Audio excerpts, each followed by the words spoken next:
Yes. Hello, I'm going to be playing Edith. I'm going to be playing Sylvia. I'm going to play Peggy. I'll be playing Nancy. I'll be playing Jade. I'll be playing Mary. And this is The Women by Claire Booth Lewis. Thank you.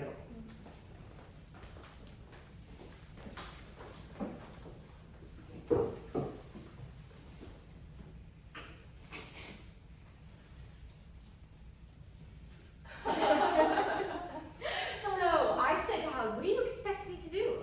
Stay home and darn your socks. What do we all have money for? Why do we keep servants? You don't keep them long, God knows. Yours, Peggy. Isn't it Mrs. Potter's? I opened with 4 spades. Second hand you did, went down 1,000. Peggy, my pet, you can't afford it. I can't too, Sylvia. I'm not a pauper. Your bridge doesn't improve you soon, Molly. Oh, shut up, Sylvia. She's only playing till Mary comes down. Jade, what's Miss Haynes doing upstairs? It's that lingerie woman you sent her, Miss Fowler. I didn't expect her to buy anything. I was just trying to get rid of the creature. Peggy, bid. Oh, my, bye. She won't concentrate. She's in love, bless her. After the girl's been married, as long as you girls can be able to concentrate on vital matters like bridge. Another lecture on the modern woman. At a drop of a hat, by... You know, I consider myself a perfectly good wife. I've sacrificed a lot for our Fowler. 2 spades. I devote as much of my time to my children as any of my friends. Except Mary. Oh, so Mary, of course. Mary's an exception to us all. Quite right. Peggy. 2? No trumps? Edith, not again. Morning sickness. I heave the whole darn day. This is positively the last time I go through any lousy business for some man. 4 spades. If men had to bear babies, there'd never be More than one child in a family, and it would be a boy. I wish I was having a baby. Can't afford one right now. You'll never be able to. Until you know Goran.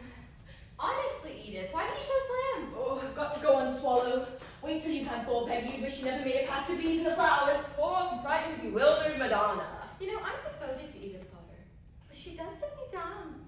You think she had a hard time. Dr. Briggs says she's like shelling peas. She'll go through what I went through. Nobody knows. No clubs. Partner. I had a cesarean. You should see my stomach. It's a slam. Are you sure? Like the King Peggy. Thanks, dear. It's a slam. And the rubber. But I've kept my figure, and I must say, I don't blame Phelps Potter for playing around. Oh, that's her husband. Oh, Phelps has made passes at all those girls.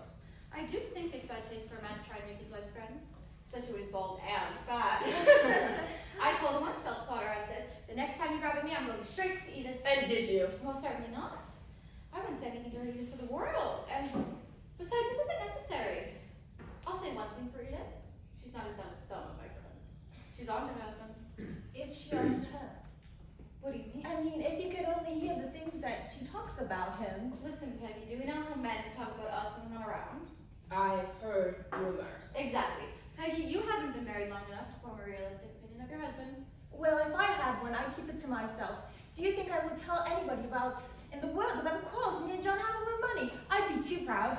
All over here? Oh, false alarm. What happened? Only a slam, dear. You do underbid. I'll bet you have me on the pen. Huh, well, I'll never say behind my friends' backs what I would say to their faces. I said you want to diet. There's no use dieting in my condition. Besides, I've got to wait till I can begin from scratch. I've got this wonderful new cook. She was with Mary, but Mary let her go because she said she was too extravagant. I think this new cook Mary has is too homey.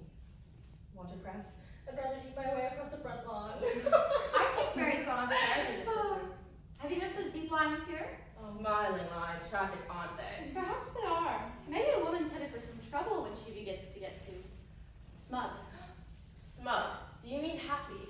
Oh, Mr. Haynes adores her so. Exactly. Yes, doesn't he? You can't bear it, Sylvia, can you? Bear what? Mary's happiness, it gets you down. Nancy Blake. If there's one thing I can say for myself, I've never been jealous of another woman. Why should I be jealous of Mary?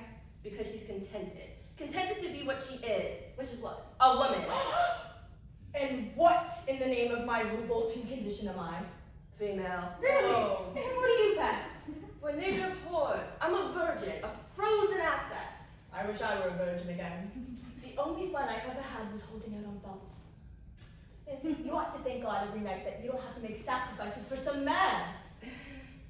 Oh, wish we could make a little money riding the way you do, Miss Blake. If you wrote the way I do, that's just what you'd make. You're not exactly a popular author, are you, dear? Not with you. Good news, Sylvia. My book is finished, so I'm soon to leave your midst. Oh, wish we could afford to travel. Where'd you go this time, Miss Blake? Africa. Shooting. Well, darling, I don't blame you. I'd much rather face a tiger any day than sort of things critics said about you in your last book. Sorry, girls. Oh, Sylvia, must you always send me woebegone creatures like that lingerie woman? It's been a very expensive half hour for me. For me too, Miss Haynes. Oh, nonsense, Piggy. You were playing for me. Here. Don't open it now. It's a bed jacket. Or a tea cozy. Or something padded. I wouldn't know. I was too busy crying. You didn't believe that woman's story, did you? Of course I did. Anyway, she's a lot worse off than you and I. Edith B. Goblins. Oh, darling, how sweet. Oh my god. Sick as a cat. Ah, it's a girl. Girls always make you sicker. Even before they're born. I don't care what it is. I've lost everything, including my curiosity. Oh god, why did he make it take 9 months? Takes an elephant 7 years. I wish I were an elephant. I'll look like one by the time I'm done anyways. Oh, besides, how lovely it would be to not have to worry for 7 years. Oh, Edith, it is rather trying. But when it's all over, is it the grandest thing in the world to have them? Ma'am, Mr. Haynes would like to speak with you on the phone. Well, I could feel what it is in my bones, Jane. Stephen's going to keep you late at the office again tonight. Ah, give it my love. Huh? Yeah, I will. Jane, my tea. Yes, ma'am. Nancy, you couldn't be more wrong about me, Mary. Still wrinkling. Jealous. As a matter of fact, I feel sorry for her. Oh, why? Well, for all we know, she may be living in a fool's paradise with Stephen. Hold that one for a moment. Jane, are the children in? Yes, just in front of the park. I would love to see Miss Haynes with the girl, Miss Blake. Oh, come along, child. It's our turn to go on the pad. After all, you don't have to worry. You have a poor man, and I have no man at all.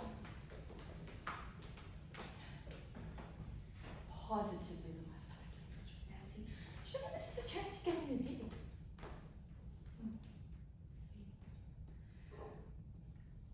I mean, as a creature like her, got by her friends, I mean, the way she got talking about Mary, I thought I could scream in my condition. Edith, I've got to tell you a burst of my way. Oh, I knew you had something. You'll die. Stephen Haynes is cheating on Mary. No, I don't believe you. Is it true? Wait till you hear. So you know how I go to Michael's for my hair? Yes. Yeah, you ought to go. I despise over stores. Well, there's this wonderful new manicurist there. Isn't it divine? Don't go red. Oh, simply divine. Go on. Well, this morning I tried to get you on the phone. I was in the tub. Go on. Okay, well, this manicurist, she's marvelous, was doing my nails, and I was looking through Vogue with Mary in that Junior League ball costume. That white wig, that flatters so much. Yeah, this manicurist. Oh, Miss Fowler, she says. Is that what Miss Haynes, who's so awfully rich? Oh, funny how people like that and people like us are awfully rich. I forget what she said next. You know how those creatures are. They babble, babble, babble, and they never let up for a minute. And suddenly she says, I know the girl. It's being kept by Mr. Haynes. No! It's her!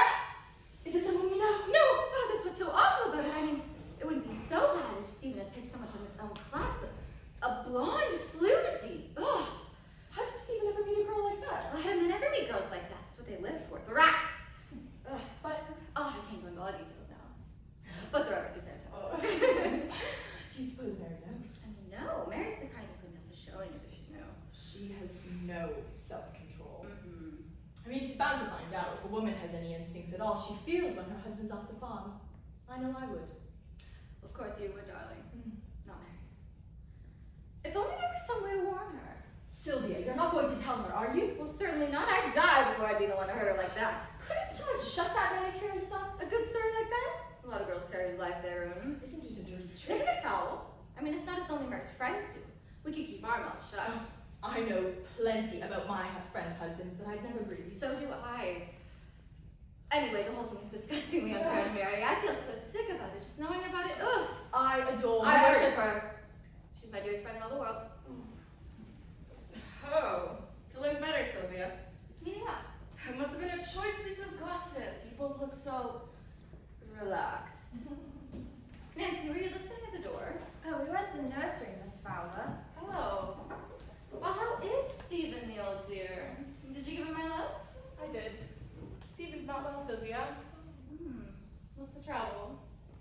indigestion. That's why I have such a plain cook now. Phelps has had indigestion for years. You should hear that man rumble in the night. It's like a truck on cobblestone. Nothing worrying, Stephen. Oh, no, he's just working too hard. He's not coming home tonight. Are you sure it's work, darling? Not a beautiful blonde? Stephen? Oh, Sylvia. Mary, you do sound kind of smug. Oh, Nancy, let me be. How can you be too sure of what you believe in most? Well, I wouldn't be sure of the Apostle Paul. I always tell Howard, if you ever manage to make a fool out of me, I'll deserve what I get. You certainly will. Now, Sylvia, let's have it. Have what? Just what did you mean when you said Mary was living in a fool's paradise? What? Nancy, don't be absurd. Oh, Mary, I was just trying to make a typical Nancy like wisecrack about marriage. I said, a woman's paradise so is a fool's paradise. That's not so bad, is it, Nancy? Well, whatever I'm living in, Sylvia, I like it. Nancy, cut. Mary, how do you like my nail polish? 2-2. I get it at Michael's. There's this terrific new manicurist there. Oh, Sylvia. Let's play another rubber. Olga's her name. She's out of this world. Oh, Sylvia. Divine. It's called Jungle Red. Will you cut, Sylvia? It's too red. Well, I quite like it. Mary, what do you think? Yes? Well, it's quite nice, Jungle Red. Yeah, I like it. It's Jungle Red. You said Michael's? Olga? I like it. It's new and chic. Yes. Well, I'm feeling like it today. You and I, Sylvia. How are you, darling? Well, you know what they say, lucky in cards.